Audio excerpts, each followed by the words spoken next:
नमस्कार, आपके साथ मैं सान्या जैन। स्वागत है आपका मृदुभाषी के खास सेगमेंट 7 PM शो में। आइए रुक करते हैं देश विदेश की बड़ी सुर्खियों की ओर। बंगाल में चुनाव खत्म होने के बावजूद सियासत जारी है। शुक्रवार को कूच बिहार से बीजेपी सांसद नीतीश प्रामाणिक के साथ राज्यपाल धनखड़ ने असम के धुबरी जिले में शिविर का दौरा किया और लोगों से बात की। इस दौरे के दौरान बंगाल के राज्यपाल जगदीप धनखड़ ने कहा कि राज्य में लोग पुलिस थाने जाने से डर रहे हैं। सत्ताधारी पार्टी के कार्यकर्ताओं से पुलिस डरी हुई है। मैंने उन्हें वापस आने के लिए प्रोत्साहित किया है। मैं अपने सीने पर गोली लूंगा। मैं सकारात्मक दृष्टिकोण के साथ मुख्यमंत्री से बात करूंगा। उन्हें जनादेश मिला है। सीएम को टकराव छोड़ देना चाहिए। इजराइल और हमास के बीच संघर्ष तमाम अपीलों के बाद भी थमा नहीं है। बीती रात को इजराइल ने हमास में जोरदार हमले करते हुए महज 40 मिनट के अंदर ही 450 से ज्यादा मिसाइलें दागी।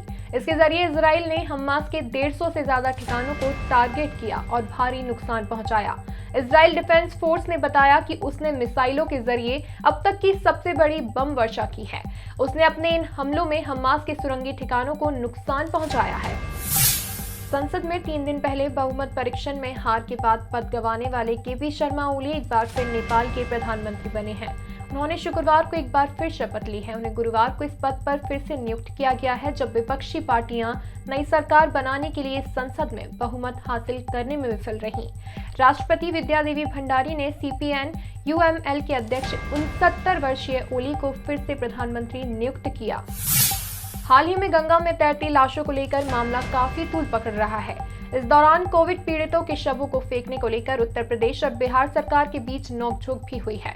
यूपी के जल संसाधन मंत्री महेंद्र सिंह ने गुरुवार को कहा है कि उनका विभाग इसको रोक नहीं सकता है।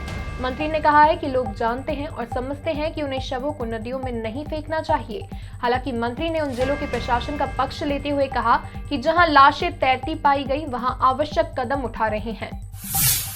गोवा में कोरोना की बिगड़ती स्थिति के दौरान मुख्यमंत्री प्रमोद सावंत और स्वास्थ्य मंत्री विश्वजीत राणे के बीच कोविड प्रबंधन पर मतभेद सतह पर आ गया है।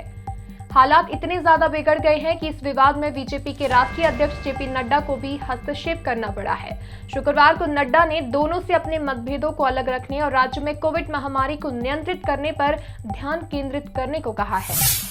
दिल्ली पुलिस की अपराध शाखा ने कोविड-19 महामारी के दौरान लोगों को मदद मुहैया कराने के लिए भारतीय युवा कांग्रेस के अध्यक्ष श्रीनिवास BB से शुक्रवार को पूछताछ की।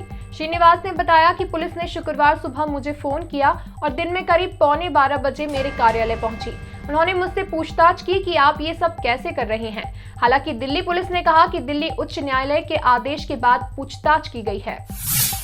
महामारी में हर किसी ने किसी न किसी अपने को खोया है, लेकिन हो सकता है कि उनकी मौत सरकारी आंकड़ों में कोरोना के टेबल में दर्ज न हो, क्योंकि लगभग सभी बड़े देशों ने कोरोना से मौतों के सही आंकड़े छुपाए हैं। ये दावा वॉशिंगटन यूनिवर्सिटी के health matrix and evaluation institute के विश्लेषण में किया गया है।